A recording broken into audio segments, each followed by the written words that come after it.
I found an unknown tracking device attached to my car and thought it was my landlord getting freaky, but it turned out to be my ex from 8 years ago who tried to end me. He failed back then, but now he was looking to finish the job. Posted by u/easy_development_627.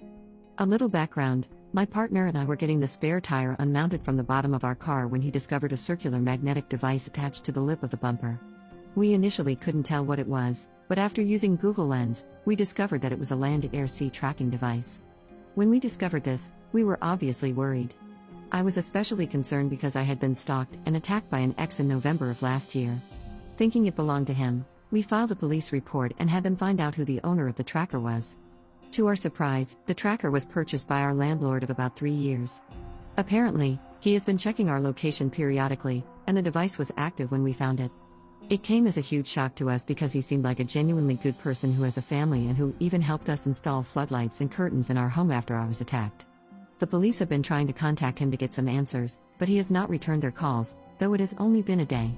Other than feeling unsafe in our own home, we also feel like it was a huge invasion of privacy and, honestly, a breach of trust. Again, our rapport with him seemed good, and he appeared to be a family man, so we just want to know what the future of our housing situation is going to be. I live in Oregon, so I know that a case can be made in criminal court. My main question is, would I be able to sue him? Sorry if this seems all over the place, but I found this all out today and am still processing what is happening. Any advice would be much appreciated. Update 1. Wow, I can't believe it has been almost a year since I posted this. A lot has happened between now and then, and I could write a novel about these updates. Writing is not my strong suit, so I apologize if this update seems relatively brief. It's a long update, but a lot of things happened. As some commenters guessed, it was my ex who attacked and assaulted me in November 2022 who attached the GPS tracker to my car. My ex, from what I remember, used Reddit a lot, so I had to wait to give these updates. Anyway, the way he was caught and his behavior following being caught is absolutely unhinged. I posted this the day after the cops showed me that the GPS tracker was registered under my landlord's name, but it soon became very clear that my ex had used my landlord's identity to try and cover his tracks. And he almost got away with it. He put my landlord's name and address as the information for registering the land-air sea tracker. The cops showed up at my landlord's home and essentially interrogated him about the situation. Obviously, my landlord had nothing to hide, so he answered their questions, allowed them to search his wallet for any associated credit cards, and let them check his phone for any related numbers. He came up clean, and that's when the real investigation started. The tracker was linked to a phone my ex must have been using as a burner phone. It also required monthly payments via credit card, but he used a prepaid Visa that had no name or identity associated with it. Despite all this covering up, do you know what got him? Not surprisingly, a woman's voice. Thankfully, the police officer investigating the case pursued every avenue to catch him, which included setting up a mini sting operation. Since the only lead was the track phone, the officer had a female colleague call the phone number to try and bait him. The call went something like this. Her: hello, is this so-and-so? Him: yes, who is this?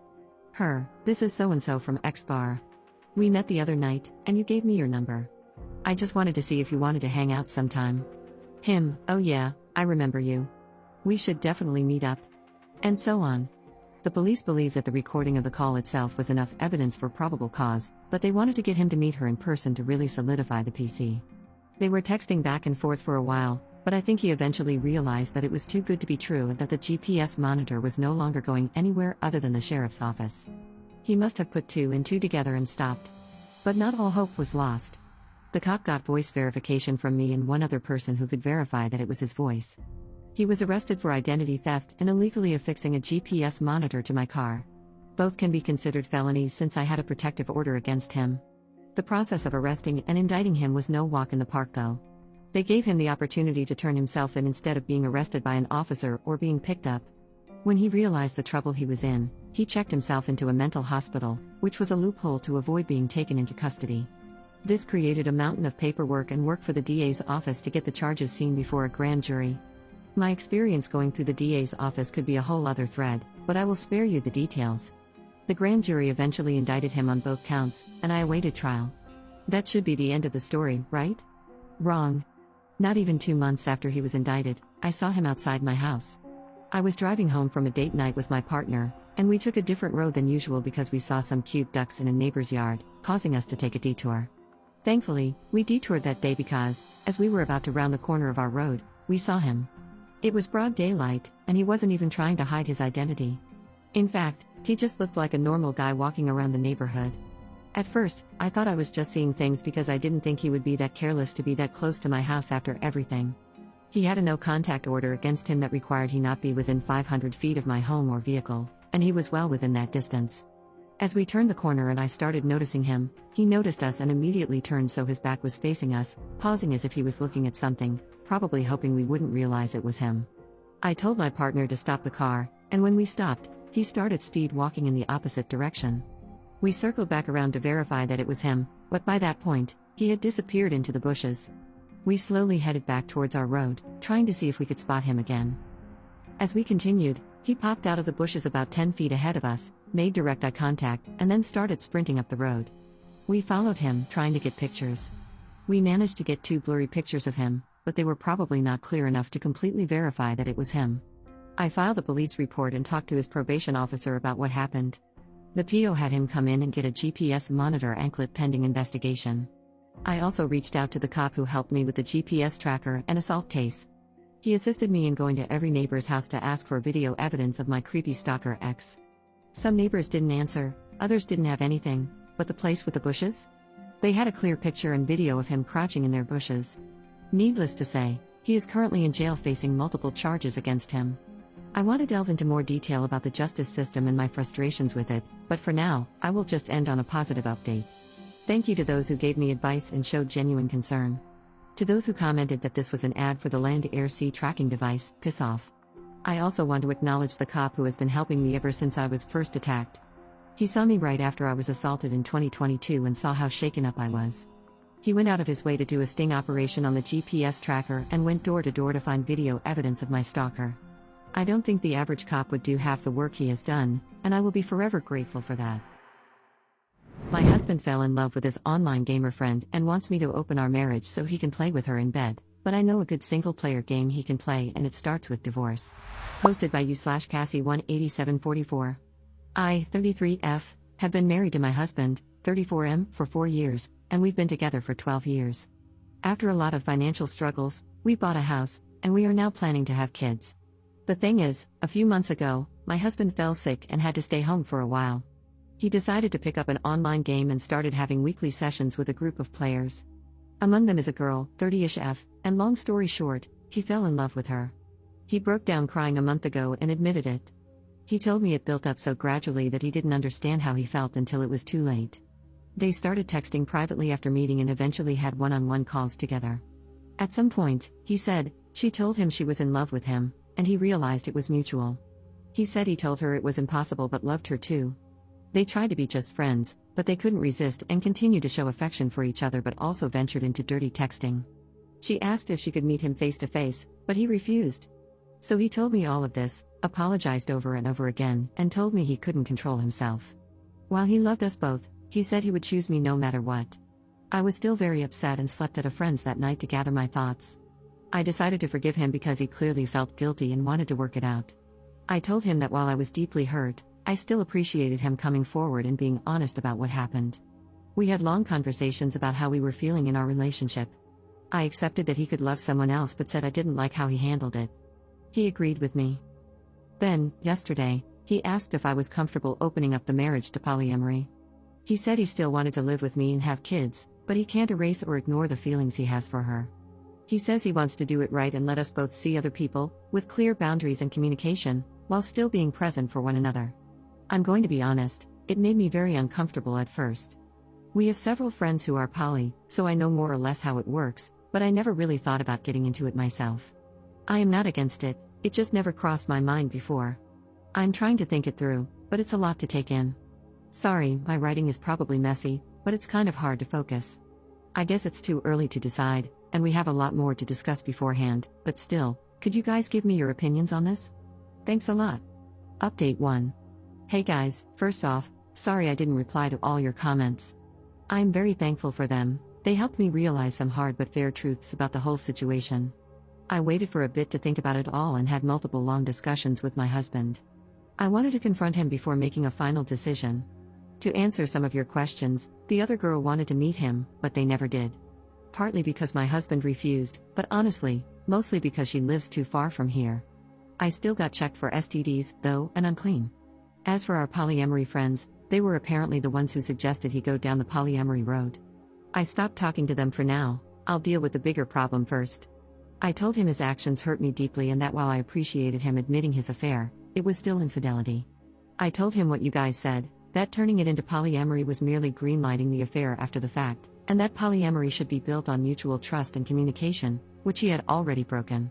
I also told him I didn't feel respected.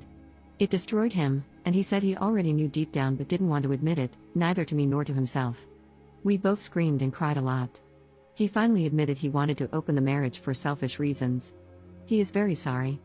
He cut off contact with the other girl, gave me full access to his computer and phone, and now wants to go to counseling to repair our relationship and marriage. He has been showing me a lot of affection and attention since then, although he admits that sometimes it's out of guilt and not just pure love. And now I want to make it work too, but do I really? Or is it sunk cost fallacy? I don't know.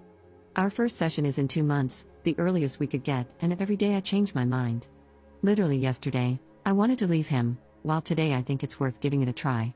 Because we've known each other for so long, we understand each other on a very deep level, share a lot of interests, and have already built so much together.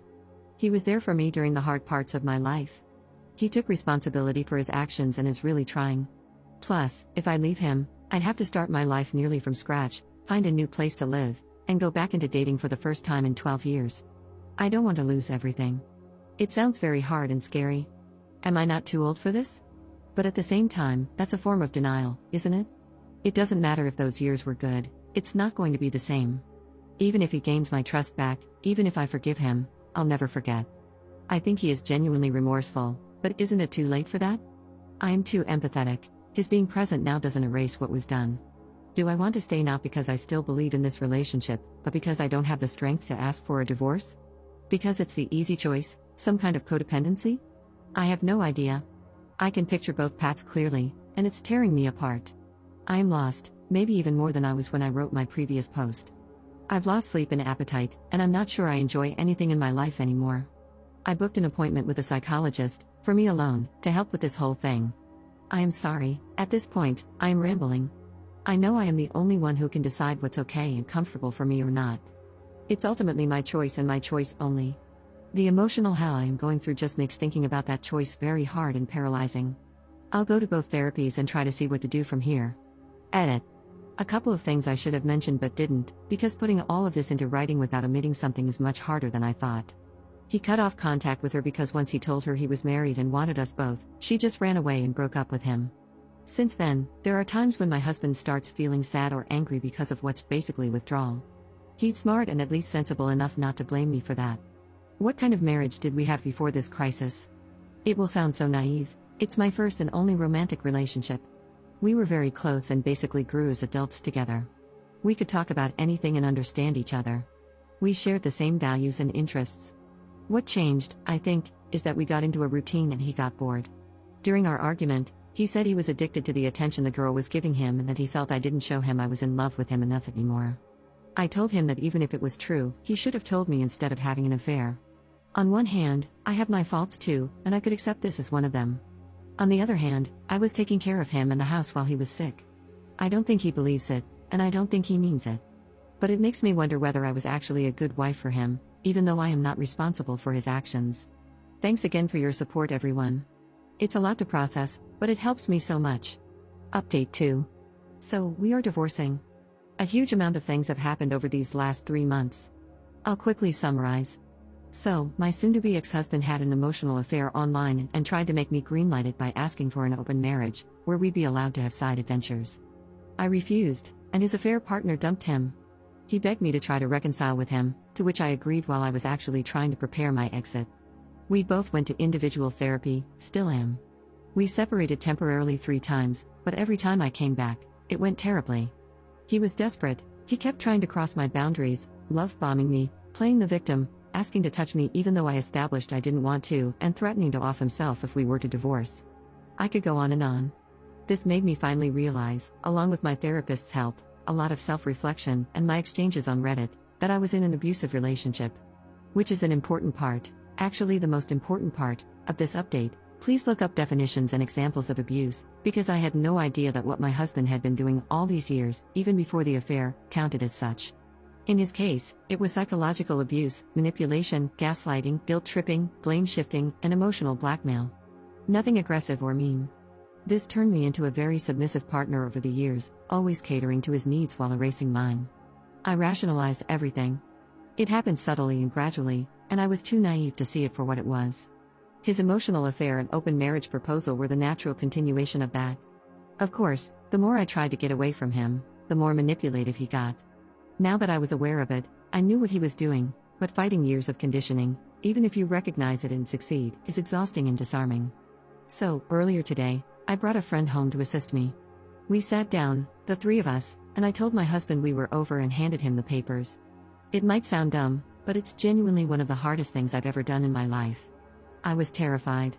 Yet, he agreed. He repeatedly asked me if I was sure. He reminded me of the family we were planning to have and of our best memories together. He asked, was it all for nothing? Apparently, yes, it was. He was heartbroken, clearly mad and frustrated, but still, he agreed. He signed them and went back to his parents for now. We still have to go through the whole procedure, separate our assets, decide what to do with the house, and all. He still wants us to go to marriage counseling. But right now, I feel free for the first time in months. The last hours have been a mix of tears, celebration, and godly, restful sleep. I have to thank you guys again because my first Reddit post was the wake-up call I needed to eventually and finally get here. Better late than never, I guess. Thank you so much. Lots of love to you all. My friend's boyfriend recently came up to me and asked me to stay away from his girl if I respected him as a man, but I had no idea what he was talking about. Turns out my friend has been lying about our best friend time together to make him insecure and try harder as a boyfriend. Posted by UT Note 456436. My friend Sophia, 28F, is upset with me, 27M, for telling her boyfriend Noah that I am not her best friend. I am really lost on what I did wrong and why I am being blamed for the fallout. Sophia has been a good friend, and we would generally hang out on weekends with the rest of our friends. Sophia also lived in the same apartment complex as me, and we would sometimes hang out at my apartment, along with other friends, to watch TV. Sophia started dating Noah around 6 months ago. I noticed that Sophia started messaging me more than usual about random stuff like TV shows, music, etc., around the same time and would send me memes and TikToks all the time. She also messaged me to see if I wanted to hang out at my place after work on random weekday evenings. I would generally say no, unless more friends wanted to join in. On Saturday night, we were all at my friend's apartment for a party.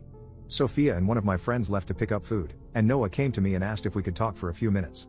Noah told me that, being a guy, I should understand that he is uncomfortable with my friendship with Sophia. I asked him why, and he said that he understands we are best friends, but he is uncomfortable with her always texting me late at night or hanging out with me at my apartment on nights when he is busy. He said that he has discussed it with Sophia many times, but she has told him that she will not tolerate him controlling how she behaves with her best friend. He said that he is getting very serious about his relationship with Sophia and wants to know if there is anything he should be aware of before he commits with his whole heart. The truth is that Sophia and I are good friends, but we are not best friends. She is just one of the 8 girls in my friend group that I hang out with, and we have never shared any deep personal secrets about ourselves. I told Noah that he has nothing to worry about. I mentioned that I would not refer to Sophia as my best friend. In fact, before she started dating Noah, we would barely message each other.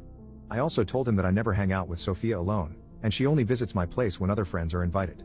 Noah asked me if we ever dated or hooked up in the past. I told him that Sophia brought up the subject 5 years ago, but I explained why I would not want to date her, and we never talked about it again. Noah asked me why Sophia would refer to me as her best friend, and I told him that I also find it weird because we are good friends but definitely not best friends.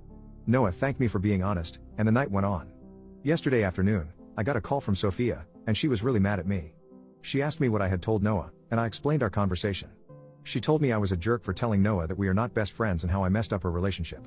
I told her I did not say anything bad about her and, in fact, soothed his concerns that there was anything going on between us. She told me they had a big fight the night after the party, and Noah confronted her about why she would call me her best friend and tell him that she was at my apartment alone when none of those things happened. She said I should have just backed up her story. It seems like they are having a big fight about her lying to him. I feel bad for Sophia because I genuinely think they are a cute couple, and Noah really likes her. Sophia has also told us how much she adores Noah and that they are happy together. It's hard for me to understand why Sophia would lie to Noah about us being best friends and hanging out alone together when he is busy. Am I wrong for telling Noah that Sophia and I are not best friends? Should I have just played along? I'm not really sure I understand why I messed up or what to do at this point. Update 1. Turns out, Sophia is a genius mastermind, and I am scared. Yesterday evening, Sophia messaged me to apologize for her outburst and asked if we could meet so she could explain why she did that. I agreed, and she came to my apartment. She told me that she loves Noah and that he is really a good boyfriend. However, he is not very motivated and can be lazy. When they started dating, he was not putting much effort into the relationship, and she had to ask him for everything. This used to bother her a lot. She knew that Noah's last girlfriend cheated on him, and it took him 2 years before he started dating again. Noah was very insecure about dating her and asked her to make sure she shared everything with him. Sophia said that Noah is a great guy, but she needed him to be a better boyfriend. So, she thought she would make Noah jealous by talking to me. She said it worked, and Noah started reading our messages. She knew I would not flirt back with her because I had explicitly told her I was not interested in her, so she thought I was a safe choice. She said Noah kept asking her why she was talking to me so often, and she told him that I was her best friend and that she needed the emotional support and stability I provided since Noah was not emotionally available for her. That made Noah start replying to her messages quickly and being more present in the relationship. Noah also wasted his evenings playing video games with his friends and ignored her. So, she would message me on those days and ask if she could hang out with me. She lied to Noah, saying that we would just sit in my apartment and watch movies since he was unavailable, and it used to bother him. He asked her to stop, but she told him that he could play his games while she had a fun evening with me. Noah repeatedly asked her to cut contact with me or at least not hang out with me alone in my apartment, and he eventually stopped playing video games with his friends so he could hang out with her in the evenings. She would also lie to him about how I cooked elaborate meals for her and how we had wine and painting nights, which led Noah to do the same. Finally, she told me that I was a jerk for not going along with her story and for telling Noah the truth. Noah, of course, got angry at her when he realized it was an act to change him. Sophia was so proud of her latest lie. She told Noah that I played down our relationship because I was trying to protect her. She said that I am such a great guy and was just trying to make sure that my best friend's relationship was not affected because of me. I told her that I was not really happy being a pawn in her lie. She responded that it was a genius idea and that there were no victims. She got what she wanted, and Noah is a much better boyfriend, thanks to me. She plans to show Noah how much she loves him by slowly reducing messages to me, which he would appreciate, while still thinking of me as a threat that she can fall back on if he changes his loving behavior. She pleaded with me to keep quiet for her sake since she is so happy with the way Noah is now. I thought about it and agreed with her. It feels weird that she is literally training Noah like a lab monkey to behave the way she wants, but at the end of the day, he seems to have become a better boyfriend, thanks to Sophia's plan. I was conflicted about what to do, but I will go along with the act for Sophia's sake, as Noah also likes her and there is no reason to mess things up for them. I would like to hear neutral opinions on whether I am wrong for helping Sophia lie to Noah, as it seems like it has made their relationship better and Sophia seems to be happy. Edit. After reading the comments, I am inclined to tell Noah the truth. However, I feel he would still choose to believe Sophia over me. Moreover, I am worried he would think I am trying to break them up for my own selfish benefits. I don't want him to think that I am her best friend who has feelings for her and am therefore trying to break them up. Would you believe your partner's friend if they came forward and told you this? Wouldn't you think that the friend is just trying to manipulate you into breaking up? Edit. Thanks everyone for your input. I really thought about telling Noah. I have decided not to tell him. I do not have any messages that would prove she is lying. Moreover, I am also scared she might manipulate Noah into believing I am her guy best friend and desperately trying to break them up after Noah told me he wants to be more serious. I risk losing my friends if she tells that narrative to all my friends. As much as I realize she is playing on Noah's worst insecurities, I do not have a way to tell him without risking social sewer slide. Sophia's plan is foolproof, and there is no way I can convince Noah without any solid proof. I will, however, avoid her, not reply to her messages, and only interact with her in social settings. Commenter. Sophia is a bad person and you should cut ties. You should also get better friends. You are who you surround yourself with.